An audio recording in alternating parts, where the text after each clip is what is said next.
Il n'y a jamais eu de mystère quant à la raison pour laquelle j'aspirais à devenir pompier. D'aussi loin que je me souvienne, mon père était pompier. Enfant, je possédais tous les jouets imaginables liés au feu. Outre les traditionnels camions de pompiers, ambulances et échelles, j'avais un village en flammes, avec des flammes en cellophane vacillant aux fenêtres. Au fil des ans, j'ai dû secourir 100 000 personnes, principalement des femmes et des filles. Je n'ai jamais désiré d'autres jouets pour Noël ou les anniversaires, à la seule exception des peluches. Je possédais 7 dalmatiens de différentes tailles. Dans mon placard, il y avait toute une collection d'équipements de lutte contre l'incendie, allant de la taille 3 et au-delà. Je m'appelle Butch Davis. Je n'ai adopté le nom de Butch que lorsqu'il a résonné en moi après le décès de mon père. J'avais 12 ans à l'époque. Il s'était aventuré dans une usine en flammes où des dizaines de personnes étaient piégées. Après avoir sauvé plus de 10 ouvriers, le toit s'est effondré sur lui et 3 autres.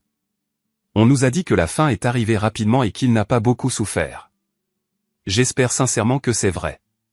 L'une des casernes de pompiers locales a été nommée en son honneur. La perte de mon père a suscité toute une palette d'émotions douloureuses, mais un sentiment m'a surpris plus que tout autre. La colère. J'étais furieux contre le feu. J'avais l'impression que le feu m'avait délibérément défié. Déterminé à m'enlever mon père, j'ai fait des cauchemars à propos d'une silhouette flamboyante qui se moquait de moi pendant que je la pulvérisais avec une énorme lance à incendie. Mon but était toujours inefficace. Chaque fois, je me réveillais avec une résolution inébranlable de me venger. Tout au long du lycée, je me suis préparé à ma future vocation, en me plongeant dans les sciences naturelles, en entretenant ma forme physique et en consacrant du temps à la caserne de pompiers. Ma mère m'a imploré de cultiver d'autres intérêts, notamment les filles. J'ai cédé et j'ai fréquenté quelques-unes. Rien de sérieux ne s'est produit jusqu'à ma rencontre avec Jennifer. Dès le début, nous nous sommes connectés. Elle était belle, attentionnée et elle m'aimait. Elle semblait admirer mon désir inébranlable de servir la communauté et, plus tard, bien sûr, elle appréciait pleinement mon physique athlétique. Après avoir passé la majeure partie des 2 dernières années du lycée ensemble, nous avons décidé de nous marier. Elle a obtenu un poste de comptable. Ayant excellé dans les cours de comptabilité au lycée, j'ai postulé à un poste de pompier. Nous résidions dans un appartement situé au-dessus du garage de la maison de ma mère. J'ai été accepté dans le service d'incendie et j'ai commencé l'entraînement presque immédiatement. Jennifer rayonnait de fierté quand elle m'a vu dans mon premier véritable uniforme de pompier. Au début, quand j'ai commencé à travailler à temps plein, Jennifer ne s'est pas plainte. En entrant dans notre mariage, elle savait que je travaillerais à des heures inhabituelles. Nous savourions la compagnie l'un de l'autre, quel que soit le moment de la journée où mon emploi du temps me permettait d'être à la maison. Après quelques années, avec les augmentations de salaire standard et l'avancement de carrière, nous pouvions nous permettre de déménager dans une petite maison de départ. Plus important encore, Jennifer a cessé de prendre la pilule contraceptive. 10 mois plus tard, nous avons été bénis avec la plus belle petite fille du monde. Nous l'avons appelée Virginia Louise, en l'honneur de ses 2 grands-mères. Maintenant, il y avait 2 amours dans ma vie. Les perspectives de Jennifer sur notre mariage ont commencé à changer après la naissance de notre enfant. Tout d'abord, bien qu'ayant vécu une grossesse normale, Jennifer a déclaré qu'elle ne souhaitait pas la revivre.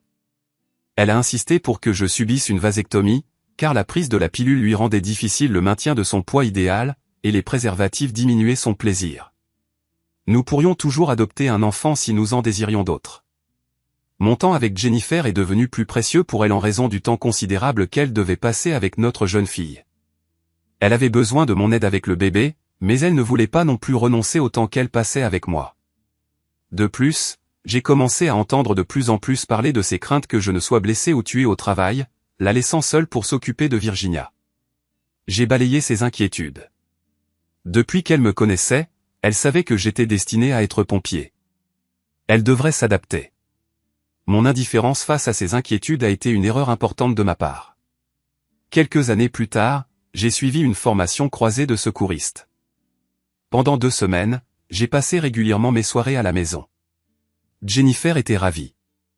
J'étais censé jouer avec Virginia tous les soirs, et plus tard chaque soir, j'étais censé jouer avec Jennifer. Jennifer affirmait souvent et fermement que c'était ainsi que cela devrait être. Nous l'avons tous les 2 regretté. Quand je suis revenu à mon horaire régulier, il semblait peu importer à Jennifer que le fait de monter dans une ambulance en tant que secouriste signifiait que j'avais moins de chances d'être en danger. Elle soutenait que tous les services d'urgence étaient périlleux.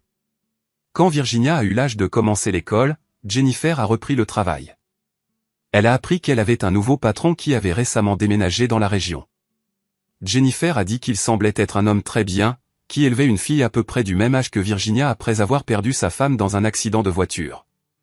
S'il avait déménagé ici, c'était en partie par désir de fuir la ville qui lui rappelait trop de souvenirs de sa femme. Jennifer a ajouté qu'il avait souvent une expression triste sur le visage et a exprimé sa sympathie pour sa situation. Personnellement, je n'ai perçu aucun signe avant-coureur. Le temps a passé. Je suis resté absorbé par mon travail et ai consacré autant de mon temps libre que possible à Virginia. Je n'ai pas remarqué que pendant cette période, le temps et les marques d'affection que j'accordais à Jennifer avaient diminué. Je pensais simplement que nous étions une famille typique et que cela resterait toujours ainsi. C'est ce que je ressentais, du moins jusqu'à ce que je reçoive les papiers du divorce. Après avoir été notifié à la caserne de pompiers, j'ai pris un congé de maladie et suis rentré chez moi pour discuter avec Jennifer. Elle était en train de faire ses valises. Je n'ai pas trouvé les mots. Elle, en revanche, n'en manquait pas.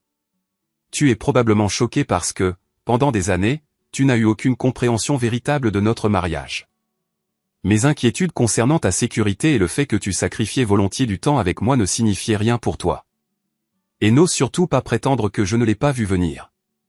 Tout ceci a été fait pour que tu le vois. Tu as simplement choisi de ne pas le faire. Voici la chose. Kantar est devenu mon chef, nous nous sommes rapprochés. Il était en deuil de la perte de sa femme. J'étais en deuil de la perte de temps avec mon mari. Nous avions tous les deux des filles du même âge que nous élevions principalement seules. Elles fréquentaient la même école et participaient aux mêmes activités parascolaires. Au début, nous parlions surtout d'elles. Je déplorais le peu de temps que tu avais pour notre fille et encore moins pour moi. Et n'ose surtout pas comparer le temps que tu passais à jouer avec elle le soir avec tout ce que je devais faire avec elle. Le reste du temps, nous parlions l'un à l'autre, Ar et moi. Te souviens-tu de l'époque où toi et moi faisions ça? Ar et moi nous sommes réconfortés mutuellement. Nous avons pleuré ensemble. Nous nous sommes enlacés avec compassion. Finalement, nous sommes tombés amoureux. Honnêtement, j'étais prête à faire passer notre amour au niveau physique bien avant lui. Il répétait sans cesse qu'il ne pouvait supporter d'être la raison d'un divorce. Au final, je l'ai convaincu que j'allais divorcer de toi, que nous couchions ensemble ou non. Il a cédé, et nous sommes intimes depuis quelques mois maintenant. Tout se résume à ceci. C'est lui que je veux maintenant. Je suis désolé de te faire ça, surtout à cause de Virginia. Je sais que tu l'aimes et qu'elle t'aime. Je t'accorderai un accès pratiquement illimité à elle. Indépendamment de la décision du tribunal, l'accord que j'ai proposé dans la requête est juste. Tu gardes la maison, je garde ma voiture. Tu paies une pension alimentaire pour enfants. Je ne reçois pas de pension alimentaire pour conjoint, et nous partageons les biens à 50-50. Virginia et moi allons emménager avec Ar et sa fille, Chloé. L'adresse est indiquée dans la requête en divorce. Quoi que tu puisses penser, Ar est un homme bien. Il s'entend bien avec Virginia. Virginia et sa fille se comportent déjà comme des sœurs. Bien qu'il ait hésité à soutenir mon divorce, il est heureux que tout soit enfin au grand jour. Il espère que vous et lui pourrez être polis l'un envers l'autre. C'est peu probable. J'espérais que tu réagirais mieux, mais je suppose que les émotions sont trop vives en ce moment. Une fois que tu auras eu le temps d'y réfléchir, je crois que tu réaliseras qu'à long terme, ce sera mieux pour nous tous, y compris Virginia. Et comment cela sera-t-il exactement mieux pour elle? Elle t'aura toujours comme père, et elle aura une figure paternelle qui sera réellement présente pour les événements importants de sa vie. Bon sang, Butch, elle mérite plus que ce que tu es capable de lui donner. Tu ne le vois pas? J'imagine que non. Fais-moi savoir quand tu veux voir Virginia. Elle sait déjà ce que nous faisons. S'il te plaît, comprends le stress qu'elle subit et essaie de ne pas l'aggraver. Jennifer s'est dirigée vers la porte. Tu me sors une requête en divorce de derrière les fagots et tu me dis de ne pas la stresser? De tout? Au revoir, Butch. Jennifer est partie. J'ai appelé un avocat spécialisé dans le divorce et je lui ai demandé comment je pouvais incinérer cette sorcière. Il m'a informé que ce qu'elle proposait était probablement le meilleur que je pouvais espérer. Je pouvais le payer pour prolonger la procédure de divorce, mais les termes finaux avaient peu de chances de s'améliorer. Les seuls vrais bénéficiaires seraient les portefeuilles des avocats. J'ai signé ces foutus papiers. Notre mariage s'est achevé par un soupir, pas par un coup d'éclat. J'ai cultivé une relation avec le Bourbon jusqu'à ce que mon chef m'informe que c'était soit la boisson, soit mon travail, mais pas les deux. J'ai cessé de boire. Ce que je n'ai pas cessé, c'est de souffrir ou d'échafauder une vengeance. Je n'arrivais tout simplement pas à concevoir un moyen de riposter contre elle sans causer de tort direct ou indirect à ma fille. Virginia, cependant, me blessait de plus en plus à chaque fois que je la voyais. Elle hésitait à aller où que ce soit avec moi à moins que sa nouvelle sœur, Chloé, ne puisse nous accompagner également. Quand je l'ai entendue appeler à papa, cela a brisé le peu qui restait de mon cœur. La première fois qu'elle a annulé une visite avec moi à cause d'un événement familial important, ça a suffi. Je n'ai pas pu me résoudre à en programmer une autre. Jennifer a trouvé les mots justes pour me faire comprendre que j'avais abandonné mon enfant. J'avais quelques mots bien sentis pour Jennifer et pour l'abruti qui était en train de ruiner ma vie. J'ai tenté de me concentrer sur mon travail, le travail pour lequel j'étais né, le travail dont j'avais toujours rêvé, le travail qui m'avait coûté ma famille. En vérité, je ne peux pas autant blâmer le travail que le fait que je l'ai laissé me consumer. Je reconnais volontiers ma part de responsabilité là-dedans. Malgré mon dévouement sans faille à mon devoir, il reste que la majeure partie de mon travail était monotone. Je conduisais principalement l'ambulance. De temps en temps, j'étais affecté à des tâches de lutte contre les incendies. Cependant, 90% du temps, j'étais ambulancier. La plupart de nos appels en ambulance concernaient soit des décès, soit des personnes proches de la mort. Un nombre important de trajets était simplement dû au fait que les patients étaient trop corpulents ou physiquement handicapés pour organiser leur propre transport médical. À l'occasion, nous pratiquions la respiration artificielle sur des personnes qui, sans notre intervention, seraient mortes bien plus tôt. Souvent, ils décédaient dans les jours qui suivaient. Ensuite, il y avait les cas de personnes déshydratées nécessitant des perfusions de sérum physiologique. Nous étions rarement appelés sur des lieux où se produisaient de véritables incendies. Encore plus rarement, nous administrions des soins pour des égratignures, des coupures ou une inhalation de fumée. Comme je l'ai mentionné, c'était souvent sans histoire, jusqu'à ce que l'alarme sonne, me poussant à me précipiter vers l'ambulance. Une fois en route, j'ai reconnu l'adresse comme étant celle du centre périscolaire de Virginia. J'ai pesté intérieurement, réalisant que ma fille devait être là à 7 heures. J'ai accéléré vivement, éraflant deux véhicules dont les conducteurs avaient imprudemment tenté de traverser l'intersection avant l'ambulance. Je leur ai dit mentalement de me poursuivre en justice. Je me suis frayé un chemin à travers la circulation et j'ai négocié le dernier virage sur 2 roues. Le spectacle qui s'est offert à moi m'a bouleversé au plus profond de mon être. Des flammes jaillissaient de plusieurs fenêtres du bâtiment du centre. J'ai garé l'ambulance et j'ai couru vers un groupe d'enfants et une enseignante que je connaissais. « Où est Virginia ?» ai-je demandé. Elle et quelques autres sont encore à l'intérieur. S'il vous plaît, aidez-les. Avant qu'elle ne puisse terminer sa phrase, j'étais déjà en mouvement. Je me suis précipité à travers la porte ouverte, ignorant ce que j'allais rencontrer. Des flammes léchaient l'encadrement de la porte, me brûlant au passage. Je ne sais pas comment j'ai forcé la porte de la salle de classe, mais j'ai réussi à le faire. L'enseignante était allongée sur le sol. Je lui ai demandé de faire ramper les enfants vers la porte. Elle et les enfants se dirigeaient vers la sortie quand j'ai entendu « Papa. Papa, aide-moi. » C'était Virginia. Une bibliothèque lui était tombée dessus. Je l'ai soulevée comme si elle ne pesait rien, j'ai saisi ma fille et je l'ai dégagée. La serrant dans mes bras, j'ai couru à genoux vers la porte, essayant d'éviter d'inhaler la fumée. En atteignant la porte d'entrée, l'enseignante et les autres enfants étaient toujours là. Les flammes qui entouraient la porte les empêchaient de s'échapper. Me rappelant ce que j'avais observé en entrant, j'ai compris que je devais simplement les propulser à travers la porte. Ils étaient trop terrifiés par le feu pour tenter de la traverser en courant. Il n'y avait pas le temps de les persuader de se lancer simplement à travers. J'ai d'abord jeté l'enseignante dehors, puis j'ai commencé à lancer les enfants à travers la porte, espérant qu'elle ou quelqu'un d'autre serait là pour les éloigner du bâtiment. Virginia et moi étions les derniers à sortir, et mon derrière était littéralement en feu. Une fois dehors, je me suis assis lourdement et j'ai inhalé l'air frais.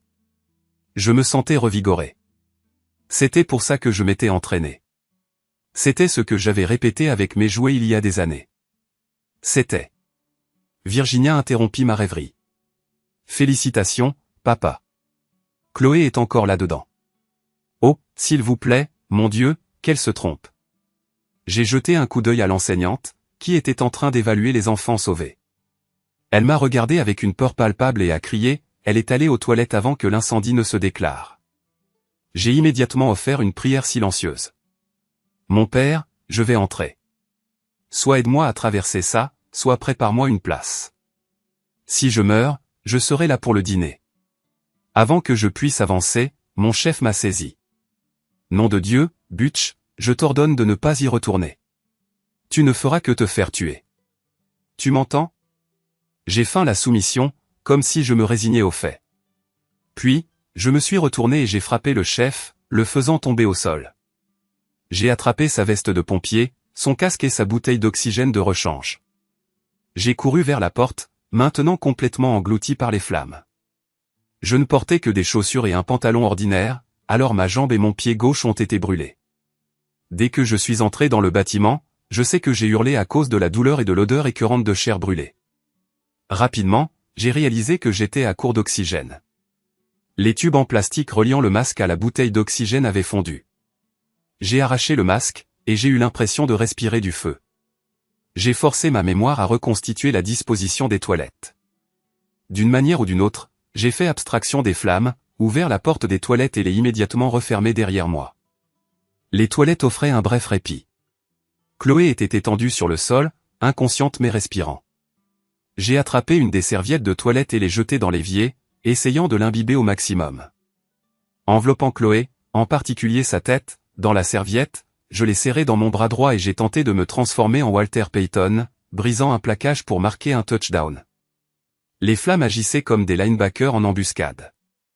Utilisant ma main gauche pour repousser les débris brûlants qui tombaient, j'ai crié « Va te faire foutre, le feu !» Celle-là est à moi. D'une manière ou d'une autre, et honnêtement, je ne sais pas comment, j'ai réussi à m'échapper. Avant de perdre conscience, j'ai rêvé que mon visage était un morceau de graisse qui grésillait dans une poêle à frire, et que j'étais incapable de le retirer. Je me suis réveillé en sursaut. « Docteur, il est réveillé. » La voix était familière. J'ai ouvert les yeux. C'était mon ex-femme, Jennifer. Le personnel médical s'est précipité. Une infirmière a demandé « Monsieur Davis, vous m'entendez ?» J'ai fait signe à l'infirmière de s'approcher. J'ai murmuré aussi fort que je le pouvais « Sortez cette sorcière d'ici, sinon je vous poursuis pour $1 million. » Ce n'était pas ce à quoi l'infirmière s'attendait, mais Jennifer, en pleurs, a été escortée dehors. J'ai donné des ordres stricts, je ne voulais voir personne à part mon équipe de pompiers.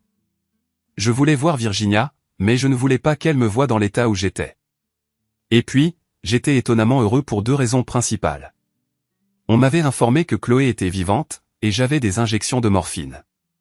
Au cours des mois suivants, j'ai subi de nombreuses opérations et greffes de peau. Ma jambe gauche a été amputée, et mon bras gauche et le côté gauche de mon visage ont été gravement brûlés. J'aurais pu décrocher un rôle dans The Walking Dead sans avoir besoin de maquillage. Mes seuls visiteurs étaient mes collègues pompiers, qui me disaient à quel point j'avais meilleure mine. Connard, je les aime tous. L'assurance de la ville a couvert tous mes frais médicaux et de réadaptation. J'ai reçu des médailles pour bravoure. Mais la récompense la plus précieuse que j'ai jamais reçue est venue de Virginia et Chloé. Elles m'ont nommé au papa de l'année. J'avais l'intention de garder le certificat qu'elles avaient créé et colorié pour moi pour le reste de ma vie. Pour le reste de ma vie. Alors, qu'est-ce qui se passe maintenant? Je ne pouvais plus être pompier en raison des dommages importants causés par l'amputation de ma jambe gauche et la déficience de mon bras gauche. Ils m'ont offert un poste à temps partiel comme répartiteur au COE pour aider à compléter mes allocations d'invalidité. Cela m'a plu. J'ai réussi à tenir Jennifer et Har à distance, rejetant toutes les tentatives verbales et écrites de me contacter. Qu'ils aillent au diable, leurs remerciements et leurs excuses. Je ne l'ai pas fait pour eux. Cependant, ils ont réussi à me transmettre des informations surprenantes, indirectement. L'un des pompiers qui était intervenu m'a dit « Mec, tu ne vas pas croire ça. Le salaud qui a volé ta femme et dont tu as sauvé la fille vient de rejoindre les pompiers. » J'aurais cru que tous les grands médias étaient soudainement devenus des supporters de Trump plutôt que ce que je venais d'entendre. J'ai dû demander plus d'informations. Ouais. Il dit qu'il n'y a aucun moyen de te rembourser d'avoir sauvé sa fille, mais qu'il pouvait rembourser le service et la communauté pour la perte d'un pompier. Il dit qu'il sait qu'il ne sera jamais aussi bon pompier que toi, mais qu'il va faire de son mieux. Ne t'inquiète pas, Butch. On lui a fait la misère pour ce qu'il t'a fait. Il ne pourra pas. Non, laissez-le tranquille. En fait, je veux que vous l'aidiez. Mec, tu n'aurais pas pris un peu trop de morphine? Il t'a volé ta femme et ta fille. J'ai souri et j'ai dit, réfléchis Y. Ma femme m'a quitté pour lui en partie parce que j'étais pompier et qu'il ne l'était pas. C'est vrai. Je ne vois pas de meilleure vengeance sur elle. Elle ne peut s'empêcher d'être une hypocrite. J'aime ça. Je vais me venger d'Ar aussi. Il doit vivre le reste de sa vie en sachant que l'homme dont il a volé la femme a sauvé sa précieuse fille. Je crois que je suis le cul-de-jatte le plus heureux de la terre. J'ai souri si intensément que cela a fait mal à la partie brûlée de mon visage. Au lieu d'arrêter le sourire, je me suis administré une autre dose de morphine. Maintenant que mon moral était au beau fixe, j'ai décidé que j'étais prêt à rencontrer des gens, ou plutôt, à leur permettre de me voir. Tout d'abord, j'ai demandé une rencontre avec Ar, ce qui, je l'espérais, rendrait mon ex-femme vraiment furieuse. Je commençais déjà à me sentir mieux. Ar est entré, pleurant comme un enfant. Butch, je te dois tellement. Je ferai tout ce que je peux pour toi. Demande. Tu ne voulais pas que je t'aide à payer tes factures. Je ne savais pas quoi faire d'autre. Je devais faire quelque chose.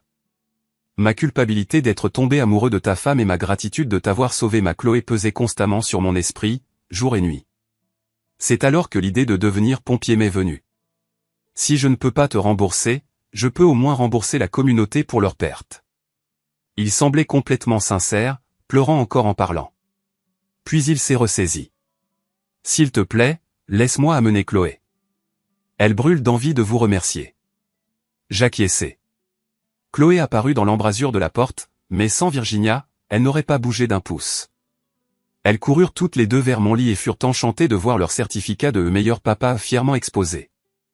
Après m'avoir regardé, Chloé dit, « Tu fais peur. » Virginia acquiesça. Je ris tandis qu'Ar les gronda. Je dis, « Vous avez tout à fait raison, mes chéris. Voyez-vous, j'étais autrefois un beau prince, puis un jour une méchante vieille sorcière nommée Jennifer m'a embrassé et m'a transformé en ogre. » Papa, c'est idiot. Dit Virginia. Nous avons passé une visite merveilleuse. Je jure que Virginia avait grandi pendant mon séjour à l'hôpital. C'est à ce moment-là que j'ai réalisé que je ne voulais plus jamais manquer un seul instant de l'éducation de ma fille. Ar revint plusieurs fois avec les filles, et nous avons aussi appris à mieux nous connaître. Que le diable m'emporte si je n'ai pas réellement commencé à apprécier le type. Le fait qu'il ne m'ait jamais demandé si j'étais prêt à parler à Jennifer a aidé. Il l'a mentionné rarement, voire jamais. Lors d'une de ses dernières visites, j'abordai un sujet que j'avais contemplé depuis un certain temps. Ah, j'espère que nous pourrons rétablir mon programme de visite. Si toi et Jennifer êtes d'accord, j'aimerais voir Virginia plus souvent, maintenant que je ne suis plus pompier. Ce serait plus qu'acceptable pour plusieurs raisons. Premièrement, je suis pompier maintenant, et tu sais ce que cela implique en termes d'horaire. L'autre raison est que Jennifer nous a quittés, toi et les filles. Elle a dit qu'elle demandait le divorce. Je crois qu'elle nous a trompés tous les deux, peut-être même elle-même. Elle a toujours prétendu que nos horaires de travail étaient préjudiciables à nos mariages et au temps que nous passions avec les filles. Maintenant, j'en suis venu à la conclusion qu'elle se plaignait simplement parce que l'attention n'était pas uniquement centrée sur elle. Quand elle n'a pas pu me dissuader de devenir pompier, elle est tout simplement partie. Je sais que j'ai besoin d'aide avec Virginia et Chloé. Ta mère et la mère de Jennifer nous aident pour le moment. De plus, au cas où tu ne l'aurais pas encore réalisé, Virginia et Chloé sont désormais inséparables. On ne peut pas avoir l'une sans l'autre. Comment a-t-elle pu les abandonner ainsi? Virginia et elle ont dû se rapprocher au moins un peu de Chloé, elle aussi. Je crois que Jennifer a commencé à être jalouse de Chloé. Virginia préférait passer du temps avec Chloé plutôt qu'avec sa mère. Jennifer semblait isolée même lorsque nous vivions tous les quatre dans la même maison. Sa dernière remarque après m'avoir informé qu'elle ne voulait pas la garde a été que les filles semblaient de toute façon préférer leur père. Eh bien, elles peuvent vous avoir tous les deux. Bon sang, ah, tu as raison. Elle était encore plus perturbée que je ne le pensais. Har se remit à pleurer. Har, Virginia et moi ferons tout notre possible pour vous aider, toi et Chloé. Au moment où j'écris ce récit, Virginia et Chloé sont sur le point de terminer leurs études secondaires et de se lancer dans leurs études universitaires. Suite à ma rééducation, j'ai emménagé avec Har et les filles. Les hommes de la caserne de pompiers ont mis leur argent en commun et ont acheté un minivan spécialement équipé pour moi. La plus grande contribution est venue d'Har. C'est vraiment un homme bon, et il est devenu un excellent pompier. Avec mon aide, bien sûr, nous avons divisé les responsabilités parentales et ménagères. Comme vous pouvez l'imaginer, étant donné mes limitations, il me faut plus de temps pour accomplir ma part du travail. Heureusement, nous avons trouvé 2 femmes qui pouvaient s'occuper des filles. C'étaient les seuls problèmes auxquels nos filles étaient confrontées. Elles répondent également aux besoins sexuels d'Har et de moi. Je suis en train de réemménager dans mon ancienne maison, que je louais. Har et moi aurons probablement de nouveaux colocataires. Une fois que les filles seront à l'université, je suppose que nous nous verrons fréquemment. Malheureusement, j'essaie de caser tout ce que je peux dans le moins de temps possible. Les suites de l'incendie comprennent des brûlures à l'ésophage et aux poumons dues à l'inhalation de feu et de fumée. Ils m'ont donné environ 6 mois à vivre. Je ne l'ai dit à personne. Je ne veux que personne ne le sache tant que je ne pourrai plus le cacher. La mère de Jennifer voit toujours Virginia et Chloé souvent. Elle nous tient au courant de ce qui se passe avec Jennifer. La dernière chose qu'elle nous a dite, c'est que Jennifer avait eu un autre enfant, mais avait divorcé du père. Apparemment, il l'avait trompée. J'ai essayé d'être compatissant quand. Enfin, peut-être pas très fort. De mon point de vue, mon sauvetage au club m'a donné l'occasion de me venger de Jennifer et d'Har pendant plus de 10 ans. Je devrais me contenter de ça. Ce satané incendie a réussi à ruiner ma vengeance contre lui. Eh bien, 2 sur 3, ce n'est pas si mal. Désolé, papa. On se reparle bientôt. Ja. Nej.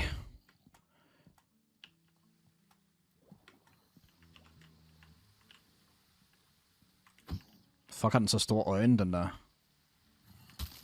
Ja, prøv at se hitboxen her, by the way. Så springer du bare. Tak skal du have, ven. Hvad er din plan igen? Vind. Hun er klog. Erhvervsøkonomi og projektledelse. Er det ikke... Der må være nogle Søndergaard-fans herude, men er det ikke det samme, han læste? Spørgsmålstegn. Jo, kan jeg tænke nok. Jo, ho. H er i pro. Hvis der er pro i titlen, så er man sgu for klog til mig, det mener jeg. Jeg streamer, det er planen. Ja. Du kan også bare, hvis det går helt galt i livet, ikke? Så kan du altid tage en multimedia-designer, og så bare blive Twitch-streamer, og tjene ingen penge. Det er fint nok. Det kan man altså sagtens.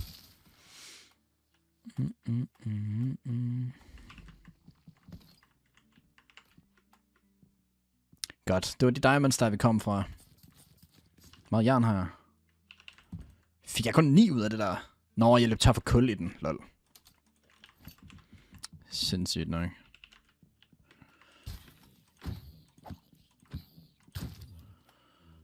Jeg føler, jeg har været på...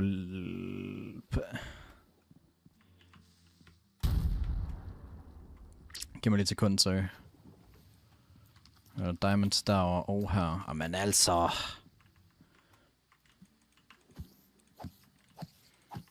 Hold kæft, hvor er guldsvær også ringe. Føler, jeg har været på Twitch for længe til at streame nu. What? Det forstår jeg ikke, hvorfor. Jeg skulle også være på Twitch i sådan 100 år.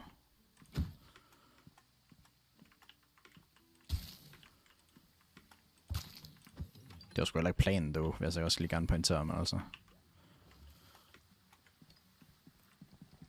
Yeah, bitch, I still wear Gucci. Nej! Okay, tak. Og så var der Diamonds heroppe også, ja. Du streamer jo også. Ja, jeg er lige begyndt nærmest. Jeg streamede 2 måneder i 2023, eller så begyndte jeg i januar. Det føler jeg ikke tæller. Jeg er basically ikke streamer. Du gider bare ikke 8-16. Ej, nu, hvis du ragebaiter mig en gang til, så kan du fandme godt sove på sofaen. De gider da godt 8-16, hvis det er mit eget 8-16. Forstår du, hvad jeg mener?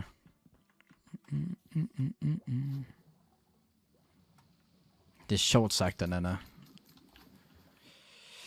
Ja. Timeout lige lykke, Nana. Og jeg mener det. Diamonds Hav. Sofaen kan noget. Ja.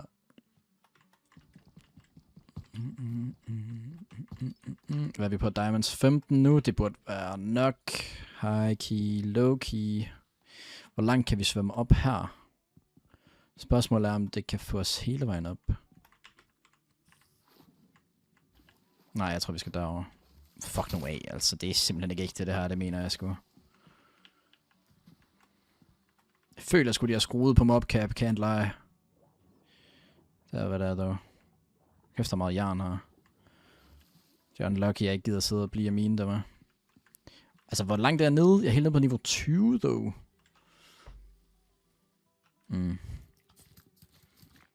Er den nye seng god? Jeg er PR-trænet. Den er rigtig fin, ja. Den er sgu dejlig. Hvordan kommer vi op her nemt?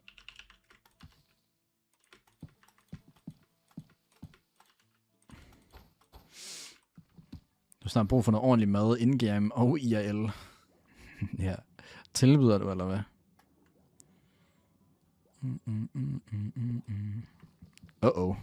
Har jeg fucket op her? Nej, we good. I think. Ja, we good. Skal jeg nu betale mad? Det må du gerne, hvis det er, du tilbyder. Du kan også lade være. Men altså, hvad tror du, jeg sætter mest pris på?